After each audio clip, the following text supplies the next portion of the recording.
got my main man with the game plan back, Elder Sensei. Sensei, how you doing, bro? I am good, man. What up, Sam?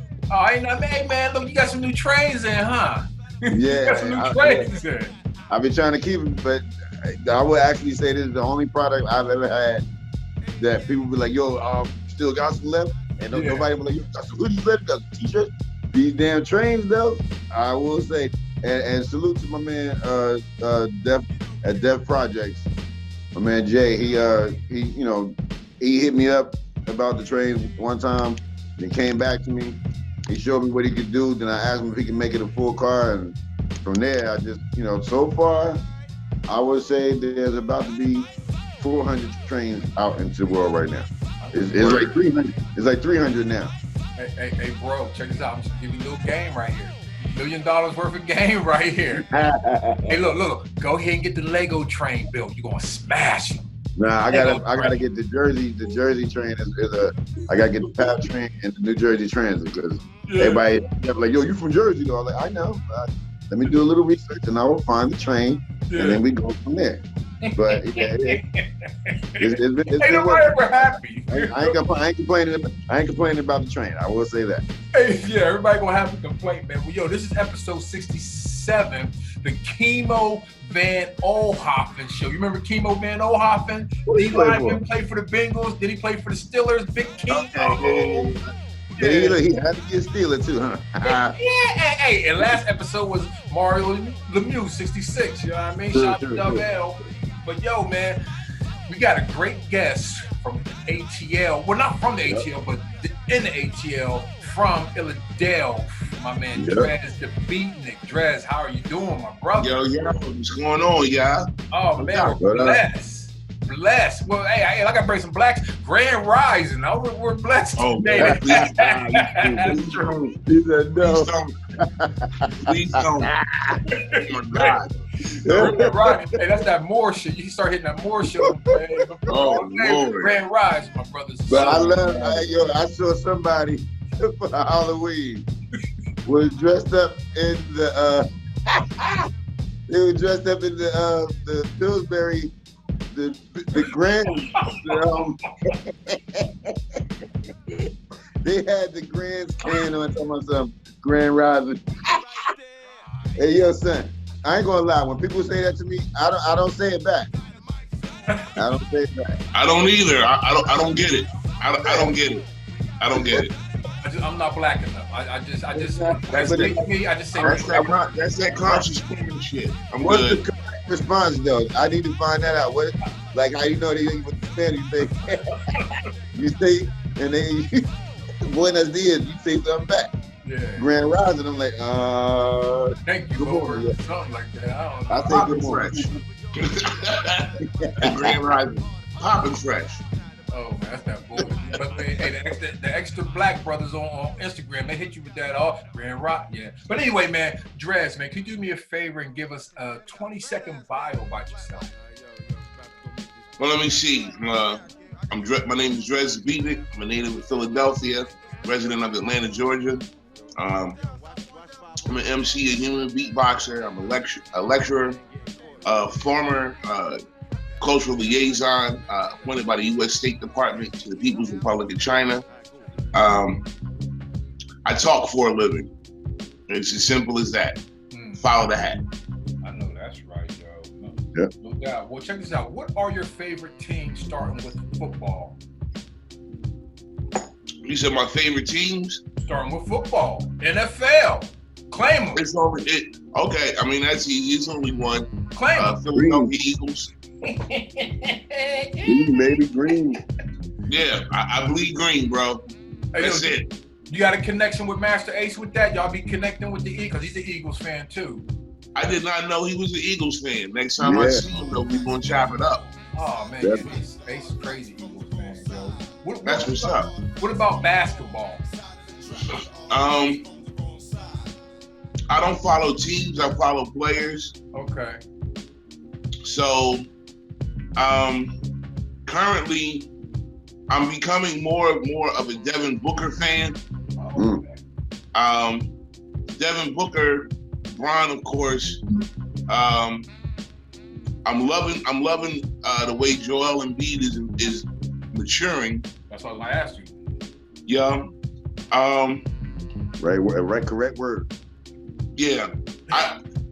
I live in Atlanta, so I guess I'm supposed to like Trae Young, but I need him to play. I need him to put on more weight and play better defense. You're not gonna do that. Mm-hmm. Exactly. So it's watch. He was in school. Right. Yeah. Who else? I like Chris Middleton's game. Yeah. And Dame Lillard. No doubt. So, growing up, you weren't like a Dr. J or Barkley fan or Iverson fan? Oh, growing up, all three. Oh, okay. Yeah. Oh, no. Of course. Like, I mean, shit. The '83 championship squad. It was Doc and Bobby Jones. Yeah. You know, Barkley's rookie year was phenomenal. Playing with and AI's MVP campaign was phenomenal. Yeah, word. Shout out, my man Caldwell Jones. Yeah, he used to get served when he played with Kareem Abdul-Jabbar. But my man was still number 11. Word up. And Bobby Jones was my favorite white boy.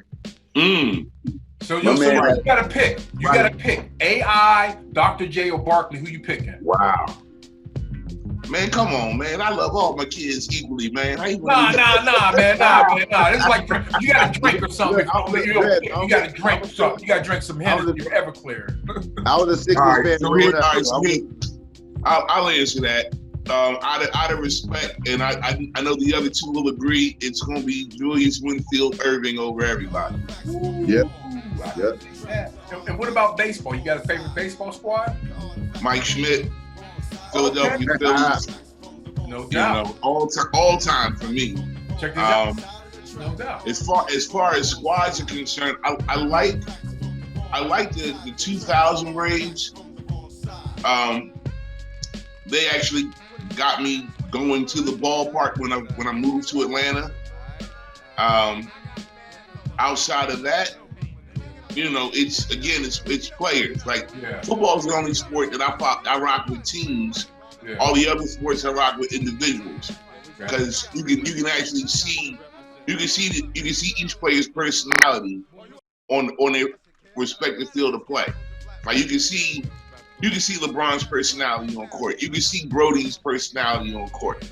Yeah. You know, same thing with Big Papi. You know, when you can see his personality on the ball field. Yeah. So whereas on the football field, everybody's in helmets and face shields and shit like that. So you don't get to see them. Yeah. So that's how it works for me. And while we're on baseball, check this out. I just want to ask y'all why we're on baseball. I just got to talk about this, man. It ain't even on a script. I got a script, Dres. It ain't even on a script, damn it. Okay, all right. They ain't put Barry Bonds in the Hall of Fame, y'all. Does Barry Bonds deserve to be in the Hall of Fame? As a rapper, yeah. I mean, I think that he should be. I mean, I always say this. I say this. One thing about Barry Bonds, I can say, before he was, I guess, taking the performance enhancing everything, whether people notice or not, like that shit don't make you faster. Like for him to have the ball and eye contact is a reaction. Once you hit the ball, I don't think there's enough power in two arms. It's really the connection that the ball makes with the bat at the point that the strike happens. You can swing that. You can swing as hard as you can. Don't mean it's going to fly out the park. No. It's actually how it strikes the bat, or where, like they say, the sweet spot. Barry Bonds knew when that ball was coming. He got probably the most walks of any of these dudes that been hitting all these home runs. Bro, they walked him with the bases loaded. Right. They knew it. They already knew it was gonna be out of the park. They knew it was gonna be gone. So, like, even when he played in Pittsburgh, he was fast with the eye. Yeah. So I don't know, like, you know, he couldn't get at, even when him being big and muscular, like, yo, you can go to the gym. Look at Buster. You can go to the gym and for a couple of weeks. You come out of there a month later, like, blah, blah, blah. If you feel like you're going to do it. So everything with him was so, he's immortal. Like, he can't, like, yo, man. So, you know, you let Big Papi in, and he had a bout with that shit, but you won't let this do that? Here's my take on it. the Baseball Hall of Fame, regardless of sport, is supposed to be an institution that recaps the history of that game. We all know that there was a steroid era in baseball. To attempt to whitewash it, which is what's happening right now. Sports media, all the voters, they're trying to whitewash the shit as if it never happened. Right. Them numbers ain't coming down. You know what I'm saying? You can't take them home runs away from Barry Bonds. You can't take those strikeouts away from Roger Clemens. Right. You can't take them saves away from Kurt Schilling. It's evil the way it's going down. It feels as if because none of them openly admitted and decided to bend over and take it up the ass on an apology tour, because they didn't do that and they stuck to their guns. The media's trying to crucify them, kind of sort of in the same way that Selig was trying to crucify Rose for gambling. You know what I mean? It's crazy. And he kept saying integrity. Right. You can't. The integrity's been gone. If that's the case, then the 1904 Black Sox shouldn't be in the Hall of Fame. Them motherfuckers bet on the World Series, but for some odd reason, they're on display. There's a whole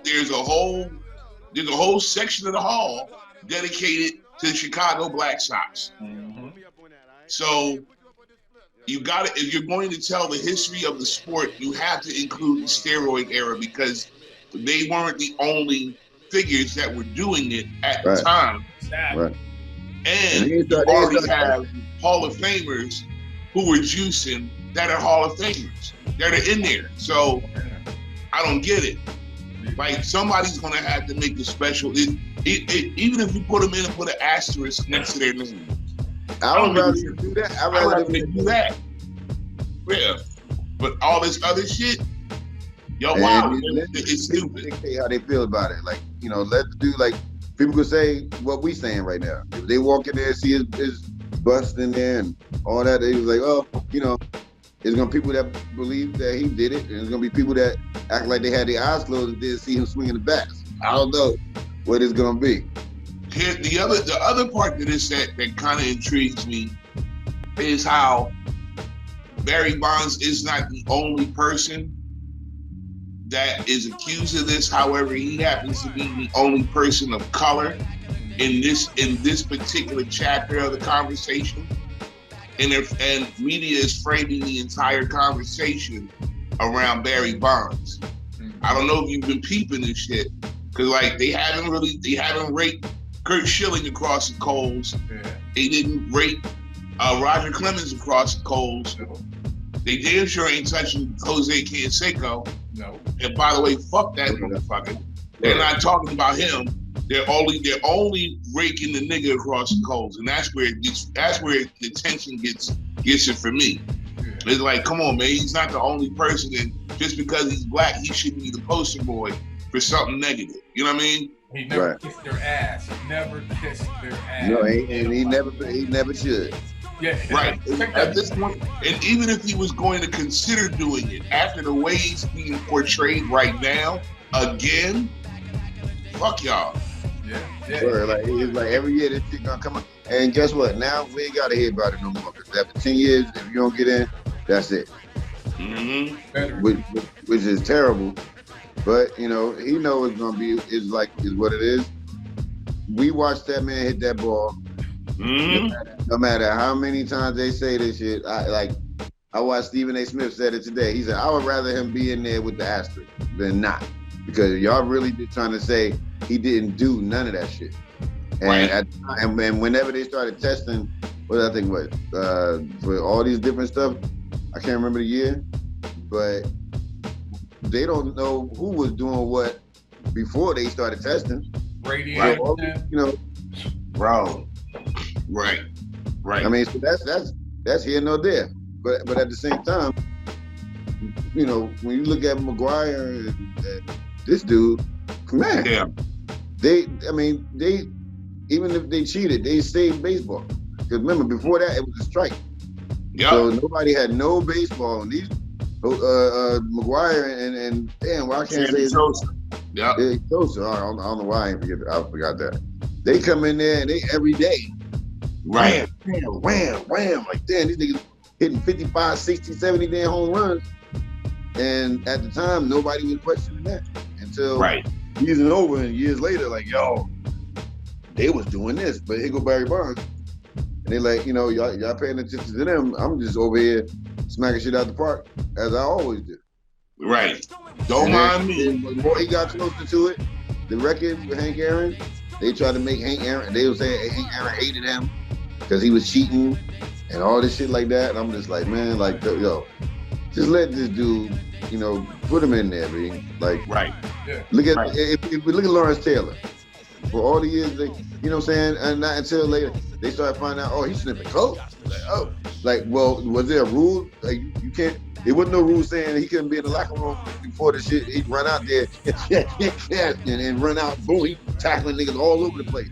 And he running through a brick wall consistently for 60 plus minutes. Word. You know what I'm saying? Like 16 times a season. Like, dude, come on, man. Every Sunday for 16 weeks for what he had, like a 15-year career. Yes. Like, come on, man. Yeah, I'm snorting something too. I need something. I need an edge. Fuck that. Fuck that. Shit. And going back to the steroids, it kind of the baseball writers, mainly white men, kind of remind me of the white men in the MAGA joint. They, like for some reason, white men are trying to hold on to this ideal thought of how things were and how they should be, but you weren't even there. You don't know how it was. Like you're holding on to a myth and you're expecting. You're holding on to a myth and you're expecting men to live up to the myth that you believe. You believe that who's Hannes Wagner or Ty Cobb were such great. Come on, man, these people. Yeah, so again, they're holding to a standard that they don't even know nothing about, man. And same thing with white men in the MAGA. They're all trying to hold America up now to a standard back in the day that they don't know anything about because they won't. They feel like it was so pure. Yeah. No. Get the fuck out of here. Slaves, nigga. Fuck out of here. But anyway, Dres. What sports did you play coming up in Philly? I played basketball. Okay. Mostly. Yeah, I played basketball and ran track. Okay, well, guess what? This is a segment that we got called Back When I Played. So can you please give us one of those basketball stories in Philly where you were the man, Dr. J was watching you on the sideline, he was like, no, you need this kid on the Sixers, let's get him. No, I didn't have a Ralph Tresvant, my secret video experience. I didn't have one of them shits. No, Little League, Whitney Young League in Philadelphia, man. Forward for the West Oak Lane Sixers.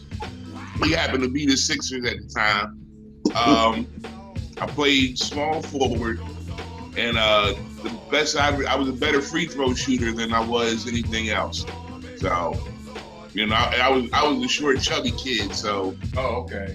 You know but I wasn't tall enough to play center, and I wasn't wide enough to play power forward. So I could run a little bit. So that's why I got put as small forward. Yeah. Didn't win no chips. Yeah. But got a lot of participation trophy pieces. So that's about as good as it got for me. In high school, my interest was turned more so toward music than anything else. So yeah.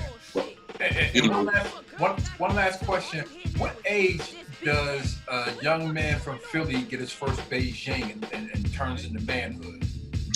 It should be 22. 22 years old. It should be 22. Ain't no need for a pubescent boy who try to look like a grown ass man in Philadelphia. Bro. 22. Notice how I actually did the research on that shit. Yeah. 22. Well, yo. You hear the sound? That's the horn right there. We are going out of the first quarter. We are headed into the second quarter. Now, Dres, I want to ask you a question about beatboxing. What makes a great beatbox? Consistent breath control. Okay. More than anything else, consistent breath control and a decent ear. Okay. Like, I know plenty of human beatboxers that, for what it's worth, are fucking tone deaf. Like, but they're consistent with keeping the beat going. Yeah. And I'm saying, like, their beatboxing and breath control is amazing, but they can't hit notes for shit. Oh, okay. You know, that's where a lot of this, you see a lot of, especially over in Europe. And I'm sure El can probably attest to this. You see a lot of beatboxers overseas that have gravitated more towards the EDM style of beatboxing. Yeah. It's all EDM shit, and that's just sounds. There's no Fast and everything.